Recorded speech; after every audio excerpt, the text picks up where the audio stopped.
Bismillahirrohmanirrohim. Assalamualaikum warahmatullahi wabarakatuh. Apa kabar anak-anak ibu semuanya? Mudah-mudahan hari ini semuanya dalam keadaan sehat, masih tetap semangat belajarnya, dan jangan lupa tetap bahagia ya. Anak-anak ibu semuanya, hari ini kita akan belajar bab 2, yaitu tentang kalimat thoyyibah basmalah. Tapi sebelum kita mulai belajar, marilah kita sama-sama memulai membaca basmalah. Bismillahirrohmanirrohim.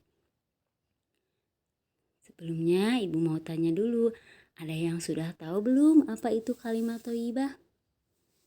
Iya, kalimat thoyyibah ialah kalimat, kata-kata atau ucapan-ucapan yang baik yang di dalamnya itu mengandung doa dan zikir.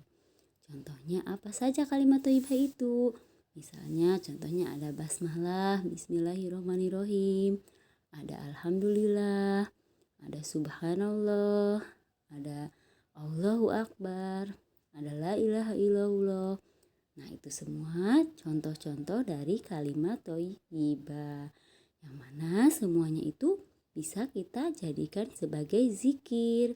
Dan ucapan-ucapan itu semua merupakan ucapan-ucapan yang baik, yang kita semua dianjurkan untuk sering-sering membacanya kapanpun dan dimanapun sesuai dengan kondisi kita. Itulah yang disebut dengan kalimat thayyibah. Yang akan kita pelajari hari ini yaitu kalimat thayyibah basmalah. Nah, ibu yakin nih semua sudah hafal bacaan basmalah. Nah, ya mari sama-sama kita ucapkan basmalahnya. Bismillahirrohmanirrohim. Nah, itulah lafaz dari basmalah. Artinya apa? Artinya dengan menyebut nama Allah yang Maha Pengasih lagi Maha Penyayang. Nah, di dalam kalimat basmalah ini terdapat dua nama Allah, yaitu Ar-Rahman dan Ar-Rahim, yang Maha Pengasih dan Maha Penyayang. Kemudian, kapan ya kita itu dianjurkan untuk membaca kalimat basmalah? Ada yang tahu tidak? Iya.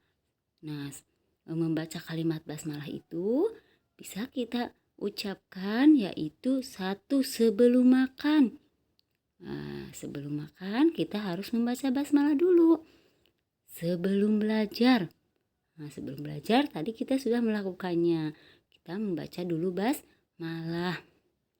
Sebelum berdoa, sebelum berdoa kita juga harus membaca basmalah. Sebelum membantu orang tua di rumah, misalnya kita membantu mamah menyapu lantai, membantu mamah mencuci piring.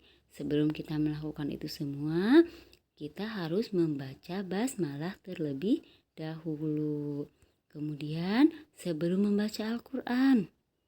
Nah, dan sebelum apa lagi? Sebelum kita melakukan semua perbuatan-perbuatan baik, kita harus selalu membaca basmalah ya. Karena di dalam perbuatan baik itu kita dianjurkan untuk selalu melibatkan Allah. Kita selalu menyebut nama Allah terlebih dahulu. Jadi sebelum kita melakukan apapun itu perbuatannya, yang penting perbuatannya perbuatan baik, harus selalu diawali dengan mengucapkan basmalah ya. Sebelum makan, sebelum belajar, sebelum berdoa, sebelum tidur, sebelum membaca Al-Quran, sebelum sholat, semuanya harus diawali dengan membaca basmalah terlebih dahulu. Nah, apa manfaatnya Bu kalau kita selalu membaca basmalah sebelum melakukan pekerjaan yang baik? Ya, manfaatnya atau hikmahnya yang akan kita dapatkan yaitu apa? Yang pertama, kita akan mendapat pahala dan ridho dari Allah Subhanahu wa taala. Nah, ketika kita membaca basmalah, maka otomatis pekerjaan kita itu akan mendapatkan pahala dari Allah Subhanahu wa taala, dan Allah Subhanahu wa taala akan menjadi sayang kepada kita, akan lebih mencintai kita, akan senang kepada kita ya. Kemudian apalagi dimudahkan dalam pekerjaannya.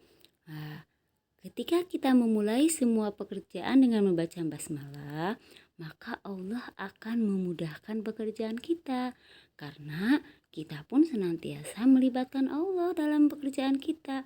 Maka Allah akan lebih memudahkan dalam kita bekerja.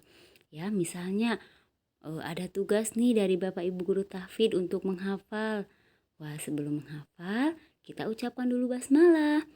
Nah, insya Allah nanti ketika menghafal akan diberi kemudahan oleh Allah Subhanahu wa taala. Kemudian apalagi?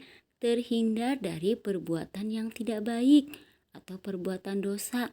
Wah, sudah jelas ya, karena Allah itu tidak suka terhadap perbuatan yang tidak baik.